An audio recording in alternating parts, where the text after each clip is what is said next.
तू कुजाओ सुन्नते अहमद कुजाबा मुहम्मद कई भूमत नस्बुतुरम कार शैतान मिकुनी नमत वाली गरवाली लानो दस्तही बरवाली हर गरीने देख तू तैयार है जो ना मंगे उससे तू बेजार है रहमतुल्लिल आलमीन साहबादर मजे एमन भावे तिनी बोलेছেন और अभी तक मेरे चैनल को सब्सक्राइब नहीं किया तो इस रेड कलर के बटन को दबा के सब्सक्राइब कीजिए। রাসূল পাক সাল্লাল্লাহু আলাইহি ওয়াসাল্লাম বলেন যেই ঘরের মধ্যে স্বামী আর স্ত্রী থাকে স্বামী আর স্ত্রীর মধ্যে যদি একটু দ্বন্দ্ব হয়ে যায় শয়তান কিন্তু ওই জায়গায় গিয়ে বাসা বাঁধে একটু হালকা মনোমালিন্য কথা কাটাকাটি হবে শয়তান ওই জায়গায় গিয়ে এমনভাবে পুশ করবে এমনভাবে শয়তান ওখানে গিয়ে গাড়বে এমনভাবে শয়তানের কাজ শুরু করে দেবে দেখবেন স্বামী তার স্ত্রীকে মারতে যাবে স্ত্রী তার স্বামীকে মারতে যাবে গত 3 দিন আগে আমার মসজিদের মধ্যে 3 সন্তানের মা আমার মসজিদের মধ্যে ভাই গিয়ে খাও করে কান্না করতেছে আর বলতেছে হুজুর ফতোয়া দেন 3টা সন্তান আমার স্ত্রীকে 1 তালাক 2 তালাক 3 তালাক দিয়ে ফেলাইছি হুজুর এখন কি ফায়দা এখন কি ফতোয়া আপনি ফতোয়া দেন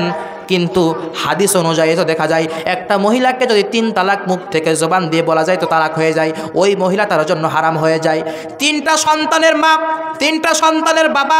এখনো সংসারের মধ্যে অশান্তি আমি ভালো করে জিজ্ঞাইলাম ভাই তোমরা তো মুসলমান বলে আমরা মুসলমান জন্মগত মুসলমান আদি মুসলমান আমরা মুসলমান নামাজ কালাম হয় বলে হুজুর জুম্মায় চেষ্টা করি কোনো রকম বছরে একবার ঈদের নামাজটা আল্লাহর রহমতে মিস হয় না এই মুসলমানের ঘরে অশান্তি ঢুকবে না তা আপনার আমার ঘরে ঢুকবে এজন্য আল্লাহ রাসূল বলেছেন যেইখানে স্বামী আর স্ত্রীর মধ্যে একটু দ্বন্দ্ব হয় সেখানে শয়তান গিয়ে গেড়ে বসে শয়তান ওর ডিভাইডের সৃষ্টি করে দেয় যুবক বিয়ে যারা করিনি ওয়াদা করেন প্রতিজ্ঞাবদ্ধ করেন যে মেয়েকে বিয়ে করব সেই মেয়ে তার মা কেমন আল্লাহ রাসূল বলেছেন 3টা গুণ দেখে মেয়েকে বিয়ে করো প্রথম নম্বর হলো আল্লাহ রাসূল বলেছেন আদিনুহা যেই মহিলার মধ্যে যেই মেয়ের মধ্যে দ্বীনদারিত্ব থাকবে যেই মেয়ের মধ্যে দ্বীনের জ্ঞান থাকবে কোরআন সুন্নাহর নবীজির আদর্শর জ্ঞান যেই মেয়ের মধ্যে থাকবে সেই মেয়ে তোমার ঘরে নিয়ে আসো সেই মেয়ের সাথে তুমি বিবাহ আবদ্ধ হও তাহলে তোমার জীবনটা শান্তি হবে সুখময় হবে জোরে বলুন সুবহানাল্লাহ দ্বিতীয় নাম্বার আল্লাহ রাসূল বলেছেন আল মালুহা আল্লাহ রাসূল বলেছেন যে সম্পদ দেখো মাল সম্পদ দেখো কারণ যেই মেয়ের মাল সম্পদ এত পরিমাণ দেখো যে তুমি যদি কোনো প্রকারের কোনো বিপদে পড়ো যেন তোমার শ্বশুরবাড়ি থেকে হেল্প পাও এত পরিমাণ মাল সম্পদ দেখো আজকে কি হয় ছেলে বাজারে ফেরি করে বেড়ায় নিম্ন পর্যায়ের লোক বস্তিতে বসবাস করে উনি ফেসবুকে চ্যাট করে সেই বড় লোকের দুলালকে পটিয়ে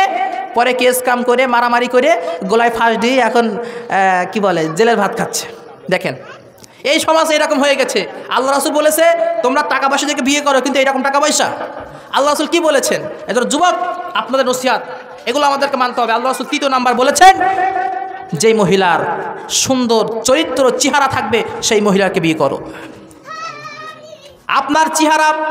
আপনার দিকে তাকানো যায় না আপনি আবার চাঁদ আকাশের চাঁদ ধরতে চান আল্লাহ রাসূল বলেছেন বান্দা আমি রাসূল বলে দিলাম তুমি যে সময় বিয়ে করবা প্রথম নাম্বার দেখবা দ্বীনদারিত্ব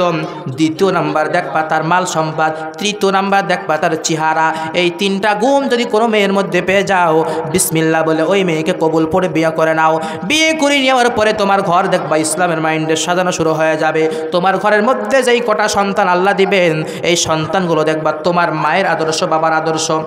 স্ত্রী যদি নামাজ না পড়ে স্বামী এসে বলবে ও আমার প্রাণের স্ত্রী আপনি এখন নামাজ পড়েন নাই কেন নামাজটা পড়ে নেন স্বামীর আদেশ পাওয়া মাত্র স্ত্রী সালাত আদায় করে নেবে দ্বীনদারিত্ব স্ত্রী হলে স্বামী যদি নামাজ না পড়ে তাহলে বলবে প্রাণের স্বামী আমার যাও যাও যাও সালাতের ডাক চলে আসছে মসজিদের মাইক থেকে চলে যাও নামাজটা আদায় করে নাও নামাজটা আদায় করে নিয়ে আল্লাহর কাছে দোয়া করো যদি দিনদার স্বামী থাকে দিনদার মেয়ে থাকে আল্লাহর দরবারে দোয়া করা মাত্র নবীজি বলেন আল্লাহর কাছে হাত তুলে স্বামী স্ত্রী যদি সন্তানের জন্য দোয়া করে ওই দোয়া আরশের মালিক আল্লাহর দরবারে কবুল করে নেয়।